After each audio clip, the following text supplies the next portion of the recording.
I'm Luis Miguel Lozano. Many people call me Jumi within the sneakers world. I've been collecting shoes for around 25 years. I started as, I think most of the people do. When you're a kid, you love shoes, you love, we all used to love sneakers. And yeah, that passion came as a virus and I'm still infected.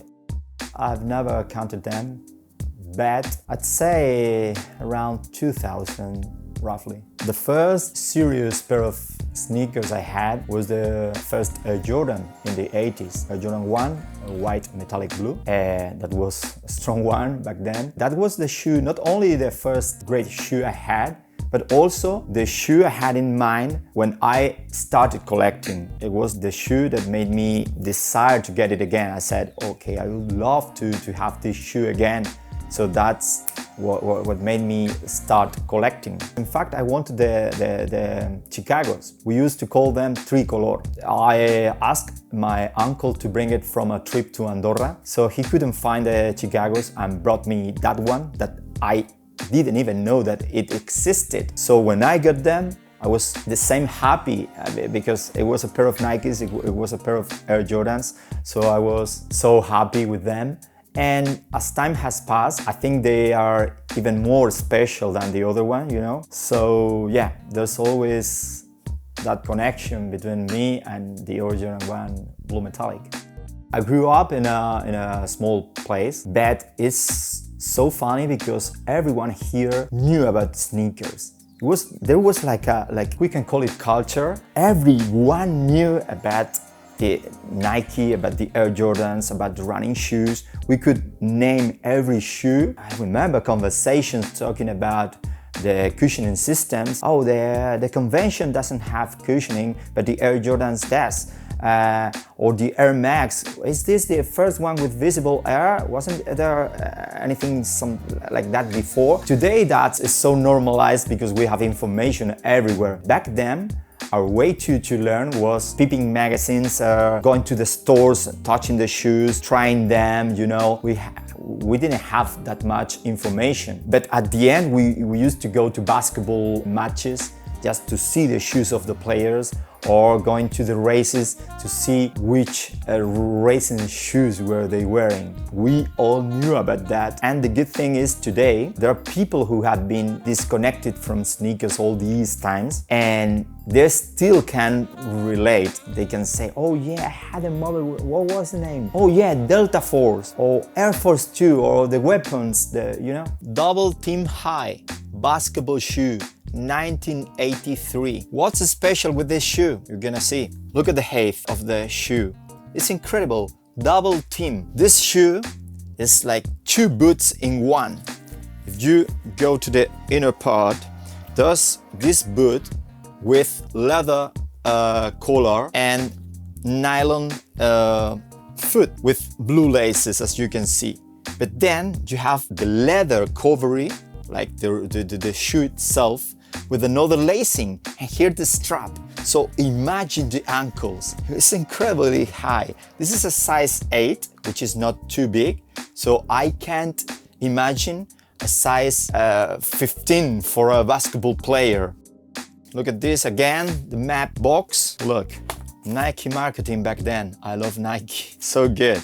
This is the franchise. This is a size 13. It's a big shoe. Look at this with the inspection tag on the outsole. It's a very basic and simple shoe, but these lines are atemporal. I mean, no matter how technological it is, this looks great with whatever. Nike has been my favorite since I was a kid, and I think it was because maybe two fundamental factors. On the one hand, the design, which was ahead of its time, and on the other hand, marketing. The marketing was so good. So for a 12 years old kid, seeing Michael Jordan or seeing the adverts was something big and mind-blowing for a kid. So probably those two factors made me to love Nike more than the rest. Obviously, the design has been always crazy. I remember all the line of Air Max, the cross trainers, the Air Jordans. Every model And afterwards, when I started like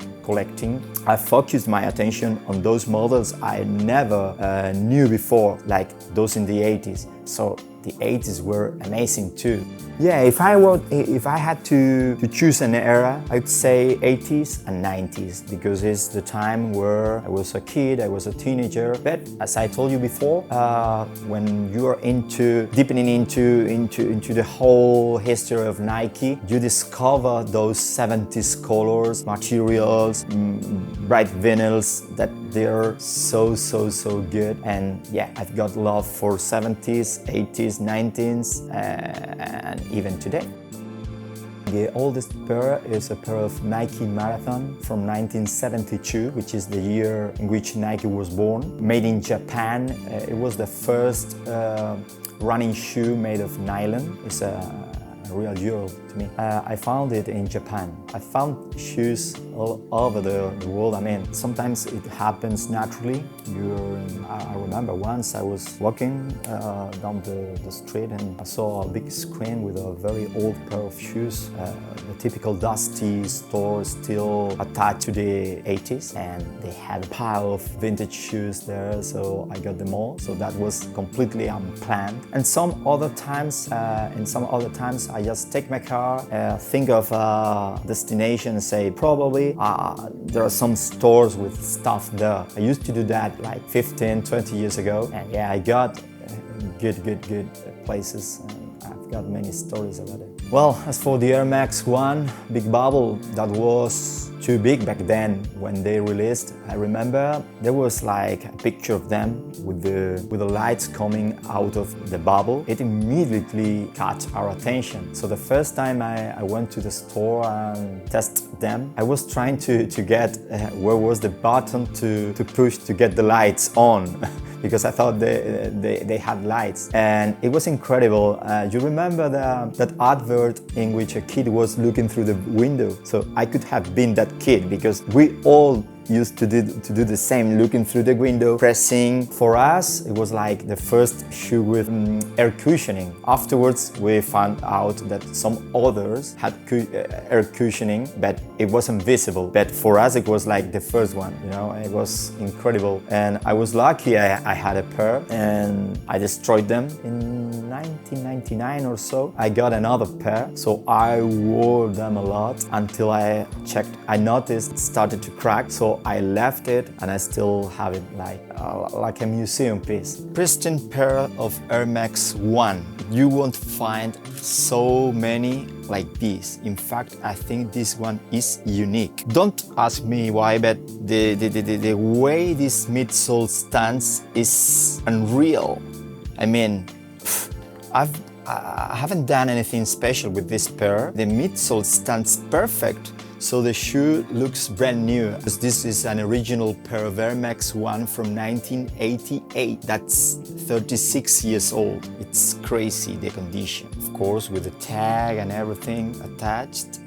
This is a very unique piece in my collection. It's not so well preserved, still is dead stock, it's unused. And this one here, it's very important because it's the first trail running shoe made on purpose. Because before this, we had the LDV, but it wasn't a trail running shoe. This one was created by Mark Parker, who later became Nike CEO, because he needed a shoe to train on trails. So they took the assistance Pegasus, and they made a special outsole, new heavier materials, and waterproof nylon here. So this is the Escape, originally released in 1983. This is the Waffle Runner from 1980. Look at this. Even the box looks damaged and old. The shoe is completely new. Look at this. Look at the color. Look how bright it is. It's amazing. I love it. It's got the Waffle outsole. The Waffle was invented by Bill Bowerman, who was the co-founder of Nike. And he put some liquids some plastics in the waffle machine of his wife and created this sole. This outsole gave the runners more cushioning and also better traction. This is the Road Runner. When I have this purse in my hands, I can't stop believing they're almost 50 years old. This is crazy. Look at the bright blue, electric blue, and silver swoosh. This was made in 1979, and this was like a runner, but immediately was very popular in the streets. So many people adopted this style for lifestyle. First was the Cortez, and afterwards it continued with different models such as this one, the Road Runner, with hexagonal outsole and Spanko sock liner. These were really comfortable. I always have a criteria, a rule when I wear a pair of retros. Is as soon as I put my feet on, sometimes they transport me to the 80s or to the 90s. So if I feel that, is that the retro is good. If not, it's like, no. I mean, small details, not only the quality of the material. I know you can't produce shoes the same as they were produced back in the 80s or 90s, but there are certain details such as the laces, the foam of the tongue. I mean, small things, the thickness of the midsole. For example, there are models such as the V series from Nike, the Vector, Vengeance, and Vortex. They've done different retros, but I always miss a thicker tongue, the shiny laces, and thicker midsole. With those three details, they will change completely. I'm not saying they have to have the same cushioning properties or the same exact materials, but there are things that could be improved, and we will all happier with that. Terra TC is an amazing running shoe from the early 80s. It's never been retro. So on the one hand, I'd love to have that shoe again and feel it. But on the other hand, I think it's so special that it's even better to leave it like that. I mean, there are some models that have been so obscure and so special that I don't consider necessary to do a retro. As for a shoe series, there are a few. Maybe all the Air Max, obviously. Not all, but I was big fan of Air Max since '87 with the big bubble till 1994, 1995. I used them all. I used them 90, the 180. I love them all. After that time, I moved to Air Max Tailwind. They were like more sportive. They weren't. I love those ones. Then of course the Air Jordan happens the same. From 1 to 6 are really or 7. I love them. And trainers, the same happens with Air Trainers. I love every single Air Trainer. Back in the day, Air Trainers were as big as Air Max or Air Jordan. They had components never seen before, such as the straps, the visible air, the colors, the protection. Air Trainers were completely insane when they came out. In fact, Air Trainer 1 is still one of my top 3 shoes ever. This is the Trainer TW from 1988, and it's an amazing shoe. I mean, I love this inner collar protection, the strap, the color. In case they release any other Air Trainer, I think this one could be an amazing option. I remember this was this colorway and also with black accents instead of this burgundy. So it was amazing. Look at this. With the infrared color here, double boot, the strap as well. I mean, the main characteristic of cross trainers and Air Trainers, all these are Air Trainers, were that they were multi-purpose shoe. You could use it for the gym, you could use it for the bike. It was like a training shoe, you know, for tennis. In fact, Andrea Gassi used these trainers. Everything in these shoes is so nice. The midsoles were quite comfy, and the cushioning with the visible air bubble were so good. This shoe was at the same level of Air Max or Air Jordan back then. And now this one, the Boyaksons. Probably together with the medicine ball, this is the most well-known Bo Jackson signature shoe. Bo Jackson was a multi-discipline sportman. He used to do baseball and American football. So this was the shoe endorsed to him. So everybody knew them as the Bo Jacksons.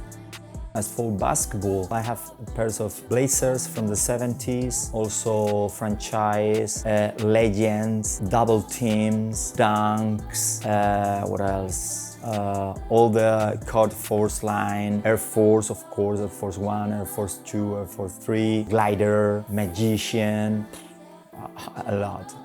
I mean, in those years, maybe the design wasn't, Air Revolution, Air Assault, Alpha Force. They were all amazing models. Probably in the first years of the 80s, they all looked quite similar, but still love that simplicity, the flat lines, the rounded toe cup. Glider, Penetrator and Magician are almost the same. There are only small details that change from one model to the other one. During winter, I wear a lot of those high tops original from the 80s. I love to wear them. The Nike Snow Waffle from 1984 is like a moon shoe or something, right? Silver, galactic, with waffle outsole. So this was like a snow shoe. For walking, it was the tongue is attached to the both sides of the shoe. The inner part is quite comfortable, so it's the type of boot you want to use when you finish skiing. Snow with waffles to get traction in the snow. So very cool and very rare pair. Vintage is not an era, but I always mark 94 as the end of the real vintage part, you know? Why? Because in 1994 is when everything changed with the first retros. So I consider the Air Jordan 1 or the Cortez or the LDV the first retros of shoes, because we could consider Cortez, but Cortez has been in the catalogs for many years, even in the late 80s. Although it's a shoe from the 70s, I can't talk about retro. It's more like they continue in the catalogs, no? But the first time I think they did a shoe on purpose to retro shoe was with the Air Jordan 1 in 1995, 94, 95. And it's funny because at that time the shoes were very technological, the music was very technological, the fashion was very technological, and there was a shift to the past. Everything was like, for example, the music was techno, but in the around 93, 94, it all started to be unplugged. Everyone wanted to play unplugged. And with the shoes, it happened something similar. From the high-tech white nuclear shoes to the Cortez, to the LDV, to the Adidas Country. It was they were too fashionable back then. I remember from 95 to 99, everyone was wearing Cortez, everyone was wearing Adidas Country. So there was a back to the past in those years. So I think from time to time, we all need to refresh fashion or what we wear. And today, it's a clear example. I mean, the streets are full of new designs, but they are together all the versions with retro versions, so you can see a little bit of everything. Here we have a pair of Huarache from 1992, original Huarache, and with the booklet. Look at this booklet. I love booklets. I mean, that's a great addition to every pair of vintage shoes. So this was the regular one. As you know, Huarache was a sock-based shoe. The first one was the Sock Racer back in 1985, but then this was like the new version of Fit with an inner sock and then reinforcement around. So this was very, very popular. And these were Tinker Hatfield design, and they were inspired in some Mexican typical traditional ancient shoe which was called Huarache. That's why the name, because it had similar structures, so he considered that Huarache in order to design these ones. So this one was the first, and later two more models came out. This was the Huarache International which was more focused for real running.